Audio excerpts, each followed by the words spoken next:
दोस्तों, आज की कहानी बहुत ही ज्ञानवर्धक है, इसलिए इस कहानी को अंत तक अवश्य सुनिए। इस कहानी से आप यह जान पाएंगे कि कम उम्र में ही बुढ़ापा क्यों आता है।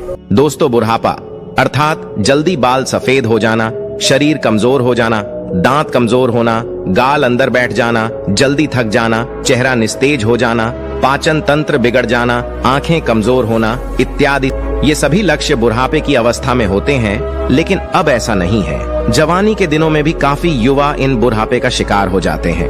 तो आइए इसी बात को हम एक बौद्ध कहानी से समझते हैं। जैसे कि सभी लोग जानते हैं कि गौतम बुद्ध एक सम्राट भी थे, लेकिन उन्होंने सब कुछ त्याग कर एक सन्यासी का रूप धारण किया था। इसीलिए उन्हें सब पता था हमें क्या खाना चाहिए, हमें कैसी दिनचर्या अपनानी चाहिए। दोस्तों, आज हम महात्मा बुद्ध के 12 महत्वपूर्ण नियम, या यह कह लो आज हम पूरे जीवन का रहस्य जानने वाले हैं। इसलिए आप सबसे विनम्र निवेदन है कि पूरी कहानी को ध्यानपूर्वक सुने और इन 12 बातों को सुनकर अपने जीवन में उतार लीजिए। यदि आप इन 12 उपदेशों को अपने जीवन में उतार लेते हैं तो आप अवश्य ही कभी बीमार नहीं होंगे और आपका बुढ़ापा आपको छू भी नहीं पाएगा। दोस्तों, इसे हम एक कहानी के माध्यम से समझते हैं, जिससे हर एक बात आपके दिमाग में बैठ जाए और उसे आप जीवन में अपने उतार सके। तो चलिए कहानी को शुरू करते हैं। बहुत समय पहले की बात है। किसी राज्य में भादर सिंह नाम का एक राजा रहता था। राजा बहुत ही दयालु, बहुत दयावान और एक न्यायिक राजा था। उनकी 2 रानियां थीं और दोनों रानियां अति सुंदर थीं। वे रानियां भी उस राजा के स्वभाव पर गईं और वो रानियां भी बहुत ही धार्मिक प्रवृत्ति की थी। राजा इतना न्यायप्रिय था कि उनकी प्रजा कभी भी दुख का सामना ही नहीं करती थी, क्योंकि राजा ने अपने मंत्रिमंडल में 9 ऐसे मंत्रियों का गठन किया था जिनके जिम्मे हर एक विभाग बांटा गया था, जिनको यह कहा गया था कि तुम प्रजा का खान पान का ध्यान रखो, और उन सबको अलग अलग काम बांटे गए थे। और उनका इतना सख्त हिदायत था कि किसी को अपने काम में लापरवाही बरतने पर उन्हें मृत्यु दंड दिया जाएगा। इसलिए उनके समूह में मंत्रिमंडल के जो मंत्री थे वे बहुत ही ईमानदारी से काम करते थे, और राजा को जब भी कोई न्याय करना होता था तो कभी भी वह किसी के साथ एक पक्षी न्याय नहीं करते थे। वह दोनों पक्ष के एक एक समस्याओं को बहुत ही बारीकी से समझते थे। दोनों के मुद्दों पर ध्यान देकर वहीं पर निष्पक्ष फैसला सुनाते थे। इस तरह से राजा के पूरे राज्य की प्रजा बहुत ही सूखी, और राजा हर हफ्ते राज्य का एक चक्कर लगाते थे, और पूरे राज्य के जीतने लोग भी थे। उन सबको सभा में बुलाया जाता था।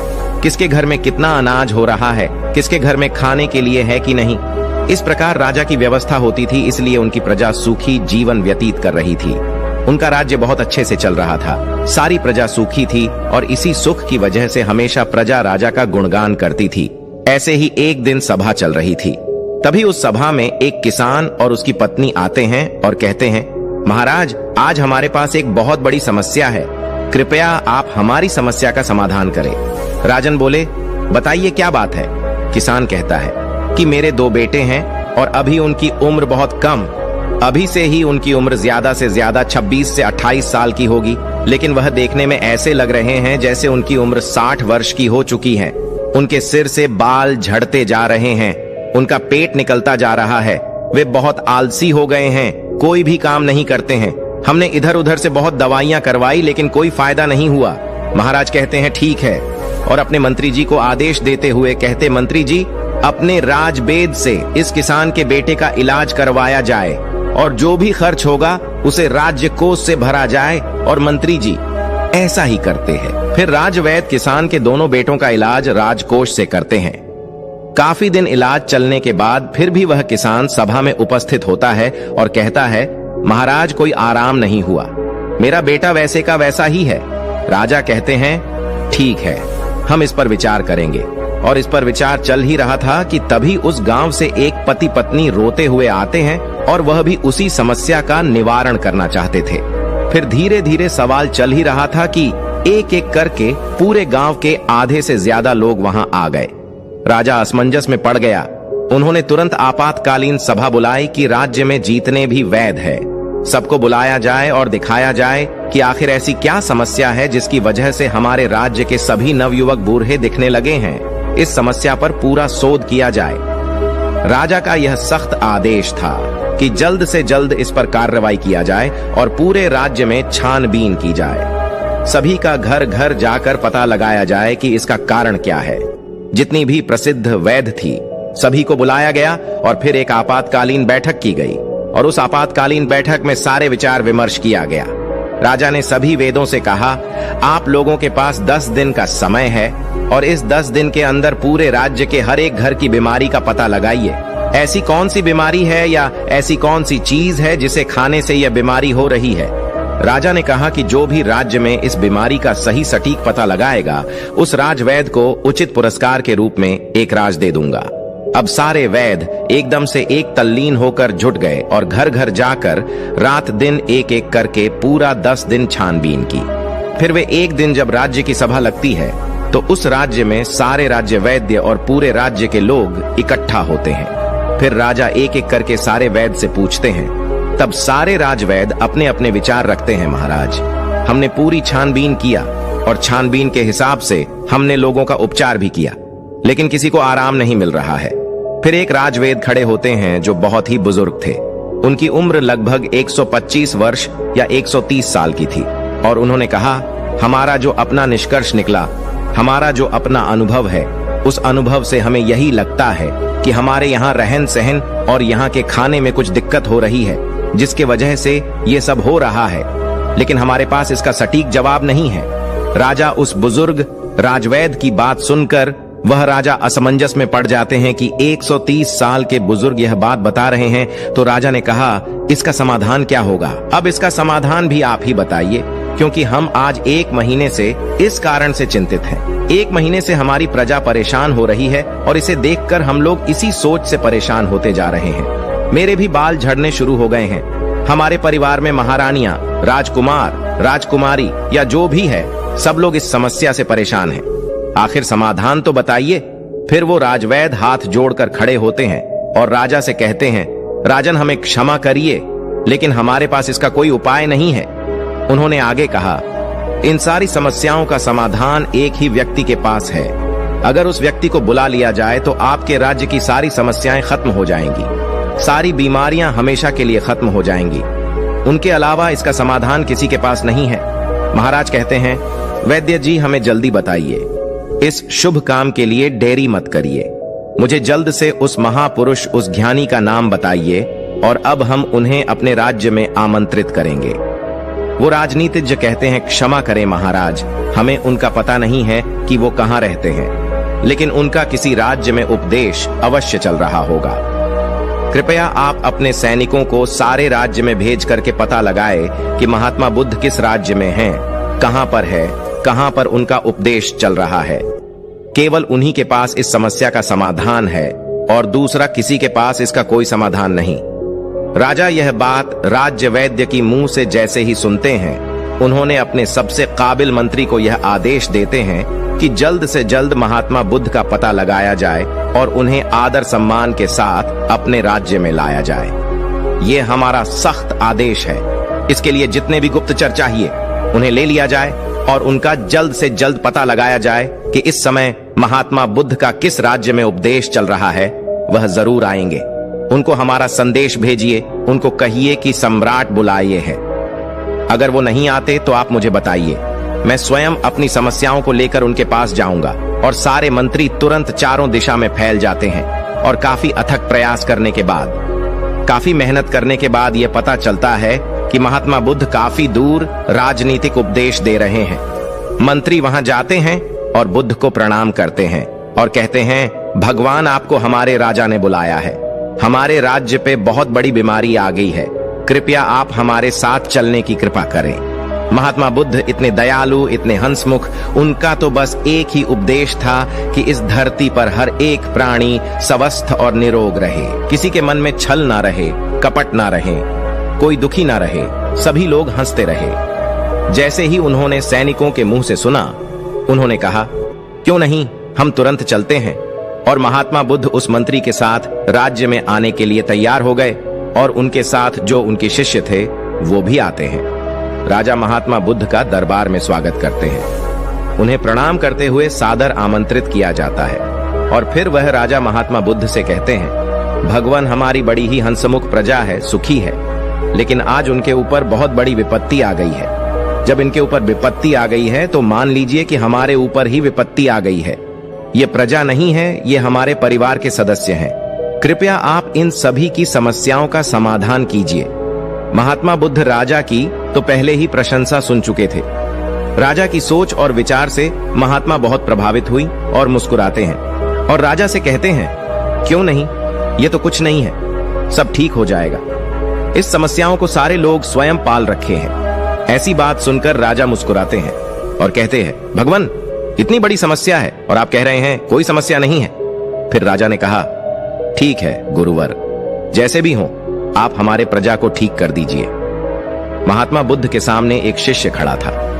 महात्मा बुद्ध उस शिष्य की तरफ इशारा करते हैं तो शिष्य कहता है, राजन हमें आपके राज्य में एक ऐसा खुला स्थान दीजिए जहां पर राज्य के सभी लोग एकत्रित हो सके, जहां का खुला वातावरण हो, जहां प्राकृतिक धूप आती हो, जहां प्राकृतिक हवा हो, सुनहरा माहौल। वहां पर कल प्रातः 4:09 बजे लोगों का उपचार किया जाएगा। लेकिन लोगों को उपचार देने से पहले आप अपने राज्य में ऐसा आदेश लागू कर दीजिए, उस स्थान पर आपके पूरे राज्य के सभी लोग और आप खुद भी उस स्थान पर उपस्थित हों। सभी लोगों को कल से उपदेश देना शुरू हो जाएगा और यह उपदेश 12 दिन तक चलेगा।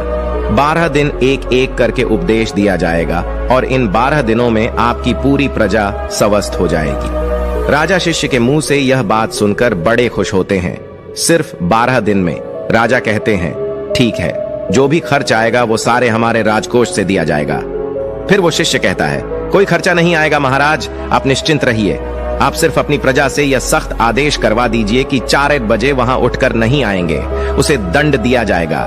राजा यह आदेश लागू कर दिए और बोले, कल सुबह सबको वहां आना है। राजा ने एक बहुत बढ़िया सा स्थान निर्धारित किया और कहा कि कल पूरी प्रजा उसी स्थान पर आएगी, हम भी आएंगे और वहां पर महात्मा बुद्ध के विचार सुनेंगे और जैसे जैसे महात्मा बुद्ध कहेंगे उनका पालन किया जाएगा और हमारे सारे गुप्तचर सबके घरों पर निगरानी रखेंगे। जो भी उपदेश का पालन नहीं करेगा उसे सभा में दंडित किया जाएगा। यह सारी बातें घोषित करने के बाद पूरे प्रजा राजा को प्रणाम करती हैं और कहते हैं, नहीं महाराज, हम सभी लोग वहां उपस्थित अवश्य होंगे। महात्मा बुद्ध को सभी लोग प्रणाम करते हैं और वहां से चले जाते हैं। उस दिन की सभा वहां पर स्थगित कर दी गई और अगले दिन महात्मा बुद्ध का प्रवचन होने वाला ही था। सबके सब 4 बजे महात्मा बुद्ध का प्रवचन सुनने के लिए पहुंच जाते हैं। फिर महात्मा बुद्ध सभा में अपने शिष्य को इशारा करते हुए कहते हैं कि लोगों को बताओ। उनका शिष्य अपने स्थान पर से खड़ा होता है और कहता है, कल से पूरे राज्य के लोग सुबह 4 बजे ब्रह्म मुहूर्त जब शुरू होगा उसी समय उठने के बाद 2 से 3 गिलास गुनगुना पानी करना है और उस गुनगुने पानी को मिट्टी के बर्तन में घूंट घूंट करके पीना है। जो इसका अनुसरण नहीं करेगा उसे आराम नहीं होगा। यह महात्मा बुद्ध का पहला उपदेश था। इस पहला उपदेश का पालन करना है और कल दूसरा उपदेश दिया जाएगा। कल इस उपदेश का सभी लोग पालन करके आएंगे और सभा वहीं पर समाप्त होती है। फिर अगले दिन सभी लोग समय से वहां उपस्थित हो जाते हैं। सभी लोगों से महात्मा बुद्ध किसी से पूछते हैं कि क्या हुआ, कितने लोग पालन किए। सभी लोगों ने हाथ उठाया और सभी लोगों ने कहा, हमने इसका पालन किया है और आज हमें बहुत आराम मिला है।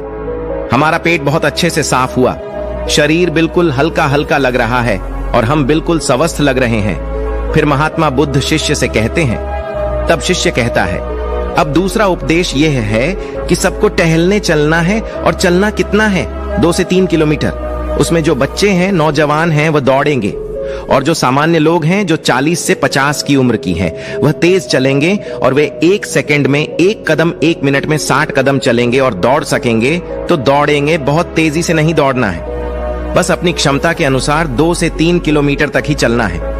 वह दूसरे दिन का उपदेश था। अगले दिन फिर से सभा शुरू होती है, फिर से सभा लगती है। फिर से सभा में वह पूछता है सभी लोगों से, आप लोगों ने पहले 2 दिन का पालन किया? सभी लोगों ने अपने हाथ उठाकर सहमति जताई। शिष्य पूछता है कि आप लोगों को कैसा लग रहा है? तब वे कहते हैं, गुरुवर हमको कोई बीमारी नहीं है, ऐसा लग रहा है। फिर से शिष्य कहता है, अब सब लोग योग करें। प्राणायाम अपने हिसाब से सभी लोग प्राणायाम, जिसमें अनुलोम विलोम शामिल होगा। अनुलोम विलोम कैसे किया जाता है? अनुलोम विलोम कैसे किया जाता है, सूर्य प्राणायाम कैसे किया जाता है, यह सब उस शिष्य ने सभी को बताया और कहा सभी लोग को कम से कम 30 मिनट से लेकर 45 मिनट तक इसे रोजाना करना है। और उस दिन की सभा भी समाप्त हो गई। अगले दिन फिर सभा लगी और उस सभा में सारे लोग उपस्थित हुए और उस उपस्थिति के बाद सबसे दिनचर्या पूछी जाती है, किसने कितना अनुसरण किया। सबने कहा अब तो हमको ऐसा लग रहा है हमको जैसे कोई बीमारी ही नहीं है, कोई अलार्म नहीं लगाना पड़ता, हमें जगाना ही नहीं पड़ता। 4 बजे अपने आप हमारी आंखें खुल जाती हैं। यह सुनकर महाराज बहुत खुश हुए। इतना बड़ा चमत्कार, बिना किसी पैसे की हमारी प्रजाएं ठीक हो रही है। राजा तुरंत खुश होकर महात्मा बुद्ध को प्रणाम करते हैं और उनसे कहते हैं आप हमारे ही राज्य में रहिए, भगवान यहाँ से मत जाइए। महात्मा बुद्ध मुस्कुराते हैं क्योंकि उनका तो काम ही है हमेशा हंसते रहना, क्योंकि वो चिंता नहीं करते थे। फिर वो कहते हैं अब सभी लोग प्राणायाम योग सब कुछ जान गए हो। अब सब लोग को अगले काम जो करना है वो ये है कि सभी लोगों को 300 ग्राम सेब खाने हैं। इससे ज्यादा भी खा सकते हैं लेकिन कम नहीं। उसके बाद सभी लोग अपना अपना काम करेंगे और उस दिन का भी ज्ञान समाप्त हुआ। सभा निष्कासित हुई। फिर अगले दिन सभी लोग आते हैं और सबसे पूछा जाता है कि किसको कितना आराम हुआ। सभी लोग कहते हैं हम तो पूर्ण रूपेण ठीक हो गए। फिर से शिष्य कहता है नहीं, अभी तो बाकी है, अभी तो आधा नियम और करना है। जब आप पूरे नियम का अनुसरण कर लोगे तब आपको कोई बीमारी नहीं आएगी, बुढ़ापा छूमंतर हो जाएगा, बुढ़ापा पास भी नहीं आएगा, मर्दाना ताकत बरकरार रहेगा, हमारे महात्मा बुद्ध की तरह चेहरे पर चमक बनी रहेगी। फिर वे कहते हैं अगला उपदेश क्या है, ये सुनिए, कल से सुबह 7-8 बजे तक सबको सेब खा लेना। फिर वो शिष्य अगला उपदेश सुनाते हुए कहते हैं मान लीजिए सबने 7-8 बजे तक सेब खा लिया। उसके बाद 2-2.5 घंटे बाद सबको अपना पेट भर खाना खाना है, रोज का जैसे खाते हैं। और खाना खाने के बाद क्या करना है अब वह सुन लीजिए। खाना खाने के बाद सबको रोटी खाना है, मल्टीग्रेन रोटी यानी कि मिक्स रोटी। वो कहते हैं कि उसमें गेहूं नहीं होगी, गेहूं अच्छी चीज नहीं है, उसमें बाजरा, मक्का, चना, इन 3 चीजों की सबको रोटी बनाना है और सबकी थाली में इसकी रोटी होगी और 1-1 कटोरी दाल होगी, उसमें देसी घी और 1 कटोरी मिक्स सब्जी का साग होगा। वह सीजन के हिसाब से होगा। सीजन वाली सब्जी अच्छी होती है, वही खाने योग्य होती है। बिना सीजन वाली सब्जी नहीं खाना है। बिना सीजन वाली सब्जी स्टोर रूम में स्टोर की हुई रहती है, जो कि काफी दिनों से रखी होती है। और खाना खाने के 30 मिनट बाद सभी को 1-1 कटोरी दही खाना है। यदि खाने में आप यह भी शामिल करते हैं तो जब आपका खाना खाने के आधा घंटे बाद दही में गुड़ डालकर खाएंगे तो आपका खाना बड़ी आसानी से बच जाएगा। फिर से शिष्य ने कहा यह आज का उपदेश था, समाप्त हुआ और कल सभी लोग इसका अनुसरण करके आएंगे और सब लोग खुशी खुशी अपने घर को जाते हैं। जैसे उपदेश से बताया गया था ठीक उसी प्रकार सभी लोग उसका पालन करते हैं। फिर अगले दिन की सभा होती है और सारे लोग सभा में उपस्थित होते हैं। सबसे पूछा जाता है कि किसको कितना आराम हुआ। तब लोग कहते हैं भगवान हमको तो कुछ बीमारी ही नहीं है, हम तो पूर्ण रूप से ठीक हो गए, हमको तो लगता ही नहीं है कि हम कभी बीमार हुए थे। महाराज और खुश हो गए। वह कहते हैं यह तो खाना ही खाने से सब लोग ठीक हो गए, खाने से सबकी बीमारियां ठीक हो गईं। धीरे धीरे लग रहा था जैसे कि सबका मोटापा भी अपने आप चला गया। फिर वो कहता है रुकिए, अभी तो कुछ और बाकी है, आगे का सुनिए। सबसे पहले वो शिष्य बताता है कि आप लोग यह भी ध्यान रखें कि खाना और पीना दोनों एक साथ ना करिए। जैसे खाना निगलते वक्त आपको दिक्कत हो रही है, थोड़ा सा 1 घूंट पानी बीच में पी सकते हैं, परंतु इकट्ठा पानी 1 गिलास नहीं पीना है। खाना खाने के 1 घंटे बाद ही पूरी तरह से आप जितना चाहे पानी पी सकते हैं। अब जैसे सब लोगों ने 10 या 11 बजे तक खाना खा लिया, अब सबको भूख पुनः लगेगी तो 4 या 5 बजे आप सबको 1 प्लेट सलाद लेनी है और सबको सलाद अपने वजन के हिसाब से लेना है। जैसे 50 किलो का वजन है तो उसको परसेंट के हिसाब से लेना है। जैसे 60 किलो है तो 300 ग्राम, किसी का 70 किलो है तो 350 ग्राम, किसी का 80 किलो वजन है तो 400 ग्राम सलाद अवश्य लें। उस सलाद में क्या होगा? सलाद में होगा गाजर, चुकंदर, मूली, टमाटर और 1 टुकड़ा अदरक होगा। 3 से 4 लहसुन की कलियां होंगी और स्वाद के लिए आप उसमें काला नमक या भुना हुआ जीरा भी डाल सकते हैं। सलाद लेने के पहले कुछ भी खाना पीना नहीं है, जैसा कि पहले ही बता दिया है। उसको फॉलो करिए और अगले दिन आइए। उस दिन की सभा समाप्त होती है। सभी लोग अपने घर चले जाते हैं और जैसी जैसी वह नियम बताए गए थे सब लोग उसका पालन करते हैं। फिर अगले दिन सभा में सबसे पूछा जाता है कि आप लोगों को कैसा लग रहा है, आपका शरीर कैसा अनुभव कर रहा है। सभी लोगों के चेहरे पर मुस्कान और सबका चेहरा एक तेज की तरह चमक रहा था। ऐसा लग रहा था जैसे उनकी ढलती उम्र थम सी गई हो। फिर राजा बद्धे प्रसन्न होते हैं। फिर राजा महात्मा बुद्ध के चरण में जाकर प्रणाम करते हैं और कहते हैं, धन्य है भगवान, आपने तो सबको खाने से ही ठीक कर दिया। तब उसने कहा, महाराज रुकिए, अभी तो सारे उपदेश बाकी हैं। अभी जब मैं पूरा उपदेश बता दूंगा तब हमारे भगवान की तरह कोई बीमारी नहीं होगा, कभी किसी को बुढ़ापा नहीं आएगा। राजा कहते हैं, जल्दी बताइए गुरुवर, जल्दी बताइए, हमें सारी चीजें सुननी है। मैं भी महसूस कर पा रहा हूँ कि जैसे मुझे भी कोई बीमारी नहीं है। मैं अब 16 वर्ष का हूँ। फिर वे बताते हैं, अब रात में क्या करना है। सबका खाना जो रात का है, सूर्य डूबने से पहले सब लोग को खाना खा लेना है, क्योंकि जब हमारे पेट पर सूर्य की रोशनी पड़ती है तो उस पर हमारा पेट में हमारा अन्नाशय ज्यादा काम करता है। जब धीरे धीरे सूर्य की रोशनी कम होने लगती है तो हमारा अन्नाशय काम करना बंद कर देती है। इसीलिए ऋषि मुनि लोग सूर्य डूबने से 1 घंटे पहले खाना खा लेते थे। इसके 2 फायदे हैं। जब आप सूरज डूबने से पहले खाना खा लेंगे तो आपका सारा खाना पचना शुरू हो जाएगा, और जब आप सोने जाएंगे तो 3 या 4 घंटे में आपका सारा खाना पूर्ण रूप से पच जाएगा। इसके फायदे, एक तो आपको नींद बढ़िया आएगा, और अगर आप लेट खाना खाते हैं तो अपने जीवन को बिगाड़ लेते हैं तो उससे आपको जल्दी नींद नहीं आएगी। आपके पेट में अच्छे से खाना पचेगा नहीं, इससे आपको गैस बनेगा। इसलिए आपको सूर्यास्त के 1 घंटे पहले रात का खाना खा लेना है।